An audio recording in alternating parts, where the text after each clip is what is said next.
Morning and welcome back to Habits and Humor. I'm Susie B, and I'm thrilled to have you guys here today. I'm really excited for the story that I'm going to tell you today, but also I'm thrilled because this is part 3. We've been doing a 3-part series to break down the 1-2-3 habits method and how you can form some simple habits in your life that absolutely change the game. If you have not caught the last 2 episodes, Episode 17 is the introduction to what 1-2-3 habits is and how it works. Episode 18 is part 1, how you can overcome overwhelm, fear, doubt, and all of that stuff. Part 1 is what gets you started, and it is your 1-pillar focus. Part 2 is your superpowers. You have 2 incredible superpowers that you were born with, and when you learn how to harness those 2 things together, they change everything for you. They keep you from quitting. They keep you from giving up. They keep you from doing the on again, off again, yo-yo, back and forth roller coaster. Those are what keep you consistent. So part 1 gets you started. Part 2 keeps you from quitting. And part 3 makes your results last. This is the part that takes you from short-term effort to long-term change. And this is the part where the magic absolutely happens. This is how we break down how incredibly simple it is to take that big, beautiful dream that you want, that big, beautiful ambition that you have, and actually make it happen.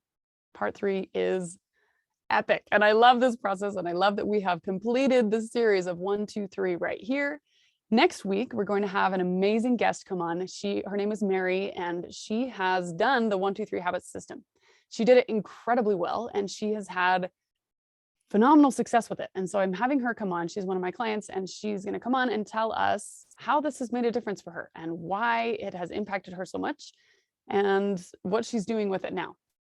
I love her story. And so I'm definitely going to have her on next week so that you guys can hear it from, I mean, it's good to hear it from me, but it's better to hear it from someone who didn't invent the program, someone who's actually gone through it as a just like you and me, some person out there who just needed some help, needed some guidance, found this process, made it happen in her life, and it made a massive difference. So next week, we'll talk to Mary. And then every week after that, we're going to go back into our episodes where we have guests every other week and we have solo episodes every other week. We talk about specific topics, but at the end of every single episode, you're going to walk away with 3 habits to make that thing happen right now. I'm going to start you with some action. I feel like action is the biggest piece missing in the puzzle that all of us want, that progress that we all want, that change that we all need. Action is the piece that we're missing. We can see the vision. We can break down and journal the heck out of what we want and how we're going to make it happen.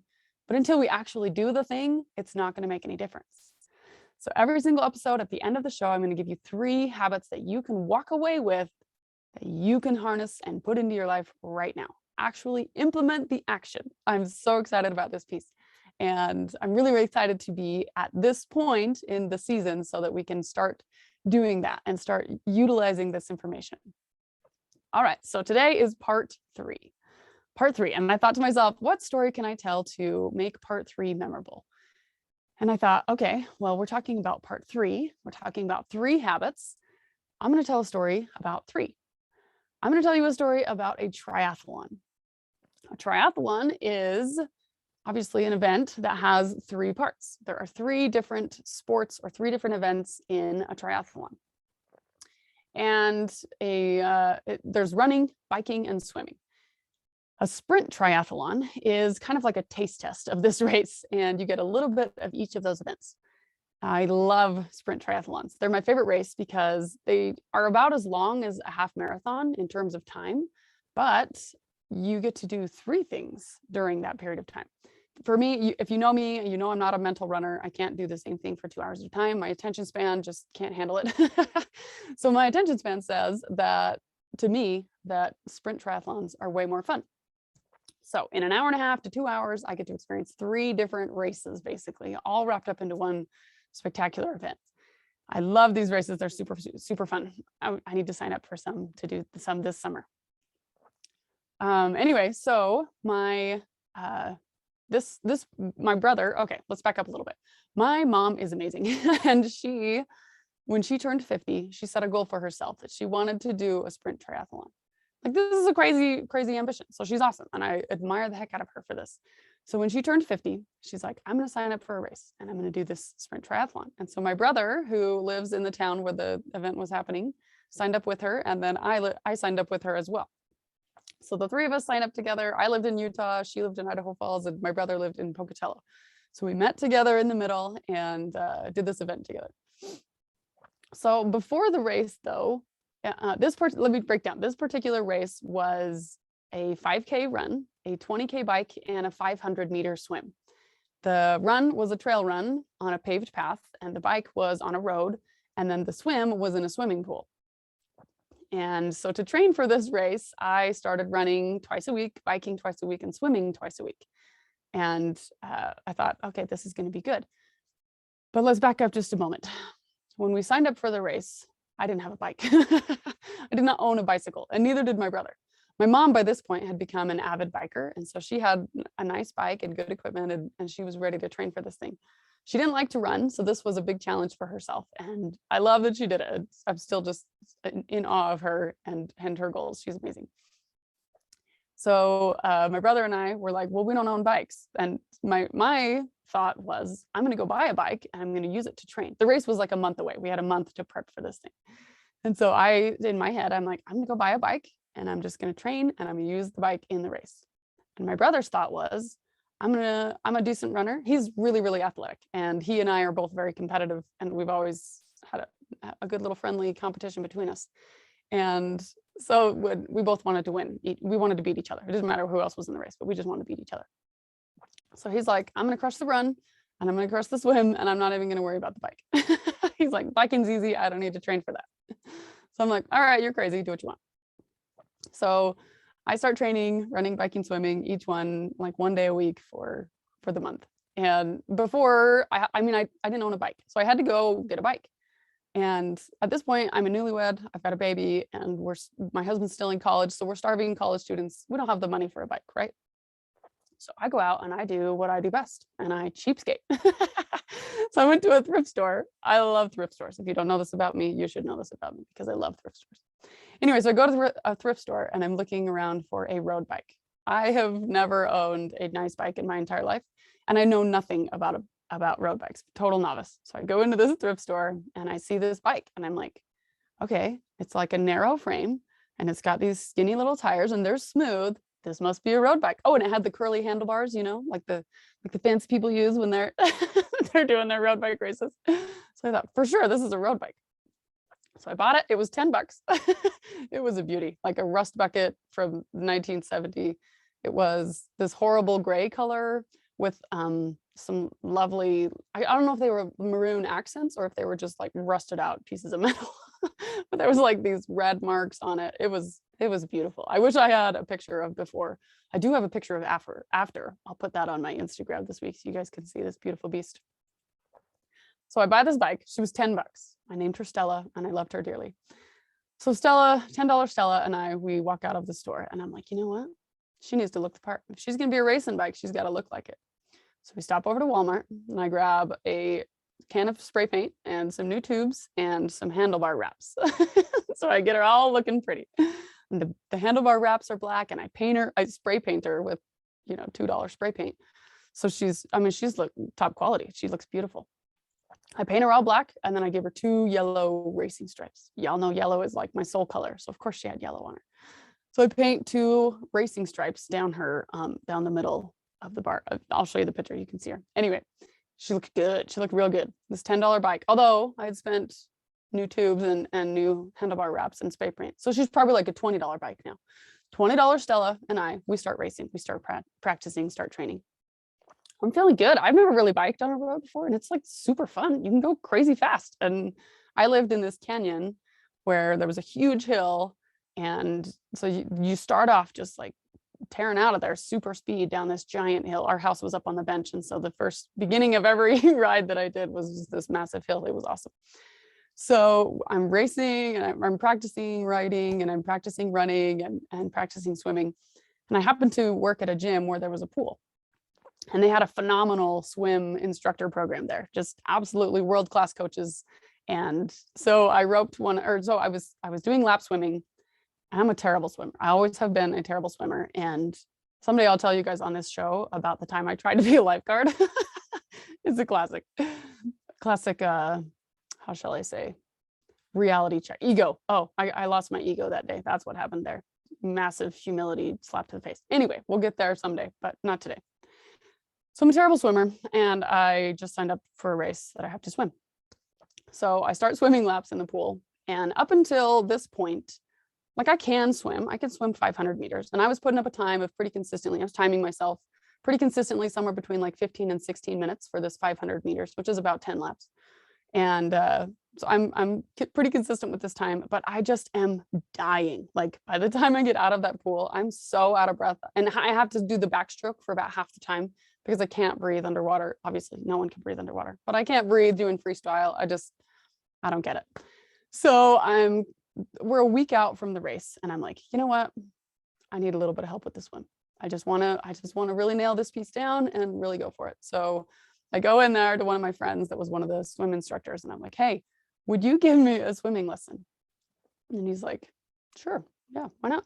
So we get he didn't even get in the pool. He's like, well, what do you need? And I'm like, I'm training for this try, and I just want to cut time off of my lap swim. He's like, sure, I'll just come out and watch you. We can do a short session, and I'll give you some tips. I'm like, sweet. So I get in the pool and I start swimming. And when I swim, it's like I'm in a water polo match with myself. There's just a lot of splashing and flailing and kicking and going in all directions. I can't go straight to save my life. Like it's a bit of it's comical. Like if you could see it, you'd be laughing. I couldn't see it and I was laughing. I knew. Anyway, so he's watching me, and I'm sure he's just holding back laughter. Good person. And at this point in my swimming career, in my life, I had thought to swim faster, you just need to move faster. You got to pull harder. You got to do bigger arms. You got to kick faster, all the things. It was just like speed. Speed is the key to being a better swimmer. But I couldn't speed up. I posted the same time for the consistent 3 weeks. And I was like, all right, I need some help. So I swim a couple of laps, and he's watching me, and then he stops me and he says to me the most mind-blowing statement about swimming I've ever heard. It's totally changed the way that I see swimming, and it forever will be different now. I'm going to tell you what he told me. This is a little free, not a little, this is a massive free swimming tip that you should all integrate into your swimming lives. He says to me, swimming is not about forcing yourself through the water with the maximum possible effort. Swimming is about eliminating drag so that you can move through the water with the least possible resistance. It's not about speed of movement. It's about ease of movement. Like I had no idea up to that point. It was just like, this was a whole revelation. I had no clue. So I was like, whoa, I got to try this. So I get in the water, and he teaches me how to put my hand in with less resistance. You don't actually, for those of you that are novice swimmers like me, you don't like claw the water and pull it backwards. You push your arm forward so that you have less resistance. So you like swim into the water instead of like pulling the water. You're not fighting the water, you're going with the water. Blows your mind, right? Anyway, so my mind was blown. I swam my laps. He's watching me swim my timed laps, and I swim all 10. I'm not even kidding you guys. One 15-minute swimming lesson with this kid, I cut off 4 minutes on my time. Like amazing. I was so pumped. So this is the week before the race, and I went from 16 minutes in the pool to 11 minutes in the pool, or 12 minutes in the pool. It was phenomenal. I was so excited. So now I'm like, all right, I got my brother. I'm going to beat him. We're good. So we meet up in Pocatello, and we're all lining up at the starting line. I pull my sweet Stella, my $20 Stella off my bike rack, and I go to put her up in the rack, and my brother rolls up with this rental bike that's like, I mean, it was like top of the line, like a $5,000 bike. He rolls up with this thing that he rented, and he's all, I don't know. He's not a cocky person. He wasn't being all cocky about it, but it was just funny that I was like, uh-oh, this is what I'm up against, me and $20 Stella against this $5,000 rental. But I knew he hadn't trained, so I was like, all right, I still got a chance. So we line up, and I think we ran at different times. I think they ran the women at a different time than the men, because I don't remember like running against him. I couldn't tell if I had beat him in the run or not. Anyway, so we must have run at different times. And then I saw him finish. So yeah, they must have started the men later than the women. This was a long time ago, y'all. Having a hard time remembering the timeline. But So we line up and my mom and I start. We run together and run a good 5K run. It was a cool loop. Get down, get onto the bike, take off on this bike, and it's in Pocatello, so of course it's windy, super windy day. So I get down on my fancy new low handlebars and using the curly handlebars. I don't even know what they're called. Obviously, still a novice biker. But anyway, so I'm down low on my low handlebars, decreasing the drag, and I'm just pedaling on my 1970s pedals as hard as I can go. And I feel good. Like I'm feeling good. Like this is a good race for me. I'm doing great. And I end my bike race and I throw my bike on the rack and I run, jump in the pool, start swimming, trying to remember all the things that he taught me in my awesome swimming lesson. But I'm dead. Like I've already done 25K at top speed. And so I'm back in this pool and I'm just dying. So I'm like, all right, I got to start alternating. So every other one, I do freestyle just the way that my friend taught me. And then every other one, I do backstroke just so I can breathe. Still can't breathe as a swimmer. It's fine. So I know this about myself and I'm like, I'm just going to adjust. I'm just going to do this the way that I know how to do it. So every other one is a good freestyle lap. And then every other one is a backstroke lap. And I finish the race. The girl taps on my head when I finish my 10 laps. I jump out and I run across the finish line and I post my time. It was awesome. It was a super, super fun race. It was my very first sprint try. It was super fun. I loved it. So then I go back to the pool and I watch my brother finish. He had already run, he had already biked, and I didn't get to see either of those. So I didn't know how well he did. So in my mind, I'm like panicking a little bit. And I'm watching him in the pool and I see myself. He swims the exact same way that I swim. He's flailing around and he's having a hard time going straight. And he's doing the speed thing. And I'm thinking to myself, like, this is where friendly competition gets a little confusing. Because I want my brother to succeed. I love my brother, but at the same time, I want to win. So I'm watching him swim and I'm thinking like, hey, I might still have a chance at this. And he jumps out of the pool and he finishes and he goes across the finish line. And it was awesome. My mom finished really well and my brother finished and I finished. We all were proud of each other, high-fiving and the whole thing. And he returns his fancy bike back to the bike shop and I put my $20 Stella back on my bike rack on my car. We go to lunch and go take a nap, I'm sure. And then the times post. And so we look up the times to see how we did. And I am so competitive and I'm just like, at this point, I don't even know if he cared, like if he won or lost, like it didn't really matter to him. But to me, I was like, I have to win. So I'm looking at these times. My mom killed it. Like she did so great. She's so amazing. I'm still just, it was so awesome. Mom, if you're listening to this, I'm so proud of you. Way to go. We should do another one of these. That was super fun. Anyway, so then I look down the list and I'm checking my time against my brother's. And I see his 5K time and my 5K time. He beat me in the run by a solid 5 minutes. I was like, oh no, this isn't off to a good start. But then in the bike, I had beat him. Me on my $20 Stella had beat him by 1 minute. So now the gap between us was only 4 minutes. And I was like, oh, this is interesting. So then we go to check the pool score. And guess what, y'all? This was one of those moments where I realized like, okay, my investment of extra training and asking for help was worth it. I don't even remember if I paid for that swimming session, that swimming lesson or not. I think he might have just given it to me for free. So investment of time and effort and energy and asking for help. I don't know necessarily that it was an investment of money, but this is where it paid off, y'all. I beat him by 4.5 minutes in the pool. My swim time was 4.5 minutes faster than his, which means the overall race time, I won by 30 seconds. I was so proud of myself. Oh man, it was so funny. But the fact that I had beat him on the bike, that was pretty stellar because he'd rented like this super fancy bike and I was on a thrift store bike. I was pretty proud of that. Anyway, so this is a funny story about a triathlon exhibiting the 3 events. So 3 things. Let's go back to the 3 habits, the third part of the 1, 2, 3 system. 3 habits. This is what ties it all together. 1, 2, 3 habits is 1, pillar focus. This is where you start with one thing at a time. 2, superpowers, where you go from short-term effort to long-term effort, but combining your subconscious and your conscious together over a period of 2 months by forming 3 daily habits.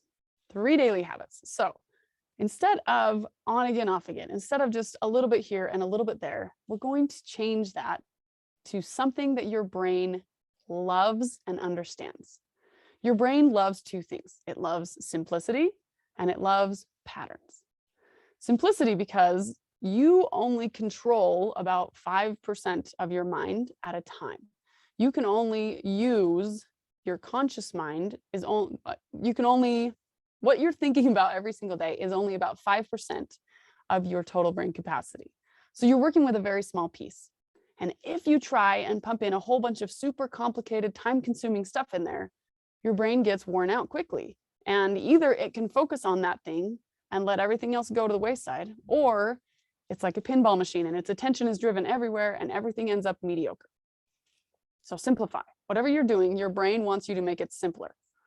And the second thing is patterns. Your brain loves patterns. It absolutely is wired that way to find a pattern and stick with it. So let's break this down a little bit easier. The number 3, 1, 2, 3. Why 3 habits? Because 3 has a unique power in the universe. The triangle it has 3 sides. It's the strongest shape. 1, 2, 3 is one of the very first things that you learn when you're 2 years old, when you're learning to count, when you're learning to do all the other math that you add up to later in life starts with 1, 2, 3. That's one of the very first things that we have to learn. There are 3 members of the Godhead if you are a Christian. They all do one purpose together, but they each do separate parts of that purpose. The number pi, 3.14. Most of us know that pi is 3.14. How many digits are in that number? 3 digits. That number is endless. How many of you, go ahead and type this on Instagram, leave us a message on Instagram and say, if you know the rest of the pi digits, if you know more than 3 of the pi digits, you are in the minority. Most of us just know it as 3 digits because we can remember 3 things at a time. 3, there is something special about 3 in your mind. How many names do you have? Most of us have a first, a middle, and a last name because we can remember 3 things. I'm telling you, there is a power in the number 3. So what am I getting at? Why 3? Because 2 isn't a pattern. Remember how I talked about your brain loves patterns? I was doing sequence math with my daughter the other day. She's in 2nd grade, and she was supposed to figure out the patterns in the numbers. And if you look at the numbers 1 and 4, you don't know what the pattern is. You can't guess the next number. But if you look at the numbers 1, 4, 7, you know what the pattern is, and you can go from there on. If you look at the numbers 1, 2, you don't know if that number is being doubled or if that number is being added onto by 1. Until you have 3 numbers, you can't find the pattern. Your brain does the same thing. So when I encourage you to set 3 daily habits, 3 things you can do per day under that one pillar, that gives your brain a pattern. That gives your brain the permission to glom onto this thing and get comfortable with it and understand that it doesn't have to fight you back. Sometimes when it doesn't recognize the pattern, like if you're inconsistent with something and you have one day good and then one day bad, your brain doesn't know which side of those 2 things to attach to. And that's why you feel like you are on an uphill battle because your brain hasn't figured out the pattern yet. However, if you give yourself a pattern every single day, you give yourself 3 things to work for, that gives you a pattern. And 3 keeps it simple. So when you start something, whatever you're about to start with this 1, 2, 3 habit system, that big ambition that you know you want, if you make yourself a to-do list of a million things that you're going to do, it's going to feel overwhelming. It's going to feel hard. But like I said before, your brain loves simplicity. So if you break it down to 3 things, just start with 3, and then you can add on later. I'll teach you how to add on later. But for now, start with 3. Let's take health for an example. If you want to be healthier, if you want to lose weight, if you want to feel better, if you want to just be healthier on a daily basis for the rest of your life, start with these 3 habits. Increase your water to 100 ounces a day, sleep 6 to 8 hours a day, and exercise 30 minutes a day. Sleep, water, exercise. Let me tell you why those 3 things will work together. Instead of just working on one of those, you can't have a pattern with just one thing. And your brain is like, is this important? Is this not important? It'll probably catch on after a little while, but it'll take some consistency. If you work on two of those things, if you do sleep and water, or sleep and exercise, I don't know, whichever one I said. If you're doing two of those things, your brain starts to get on board a little bit and it starts to understand, but you haven't maximized what you got yet. If, on the other hand, you do 3 habits, what happens is your brain uses those 3 habits to work together for each other. On the days that you exercise, you will naturally drink more water. On the days that you exercise and drink more water, you will naturally get better sleep. On the days that you get better sleep, you will naturally have more energy to exercise. Do you see how this works? This is a pattern you're creating in your mind so that as you're working toward 3 things, it's actually easier than working on one at a time. Did that just blow your mind? I hope so. And I hope you realize how incredibly powerful this is. So whatever the thing is, start with 3 habits every single day that work together under one pillar, and watch as your 2 superpowers over 2 months combine forces together. 1, 2, 3 habits. Part 1, one pillar focus gets you started. Overcomes overwhelm, overcomes fear, overcomes doubt, and gets you going. Part 2 is your 2 superpowers over 2 months. This is what keeps you from quitting. This is how you build consistency, and this is how you harness your 2 superpowers together. You can't target your conscious or subconscious mind separately. You've got to use them both together if you want long-term change. And then part 3 is where those results become lifestyles. It's where we go from short-term effort, where we turn short-term effort into long-term results. This is where we make change forever. I don't want you to do something for 14 days. I don't want you to do something for 21 days. I want you to change something now that you can continue doing for life on autopilot. That's the best part of the 1, 2, 3 habit system is you work on it for 2 months at 1, 2, and then those 3 habits, because of the way your mind works, because of the pattern that you have created, your subconscious, superpower number 2, is going to step up to the plate and it's going to take over. And those habits will become automated. You will no longer have to think about those things. It won't require your time, your effort, your energy, but it will continue to produce results for you. I promise this to be true. And I know this is true because I've done it in my life over and over and over again. 1, 2, 3 habits is my philosophy for the way that I live my life. It's the way that I parent. It's the way that I am a spouse. It's the way that I run my business. It's the way that I work on my physical health, my mental health. All these different aspects of my life, I have learned that if I hone in on one at a time, work on my 2 superpowers, harness those 2 together, forming 3 daily habits, it changes everything. It's absolutely incredible what you can do by harnessing the power of your mind, by giving your brain what it wants. It wants simplicity and it wants patterns. 1, 2, 3 keeps it simple and makes it possible to do whatever it is in your life that you want to do. Thanks for being here, you guys. I hope you got a lot out of this today, and I hope this is something that you can understand how applicable this is to your life and how easy it will be to take action. It's not going to remain easy. It's not going to be easy the whole time, but it will be simple. I want you to realize how simple this process can be and how absolutely powerful these results will be in your life. Check back next week when we interview Mary Westcott, and she's going to tell us how this 1, 2, 3 habits has changed her life. And then every episode after that, look forward to whatever the topic is that we talk about. I'm going to give you 3 habits, just like I did today. Those 3 health habits, we're going to add things like that to whatever conversation we're having. I'm going to give you 3 habits that you can start today to put into your life. Thanks for being here, you guys. You're awesome. Keep it up. You have everything you need to succeed. Be proud of who you are and what you want. Chase those dreams down. Don't let them slip away. Don't let time or stress or overwhelm keep you from what you want. See what you want, break it down to 1, 2, 3, and go get it. Have a wonderful day. Have a wonderful week, and we'll catch you next time on Habits and Humor.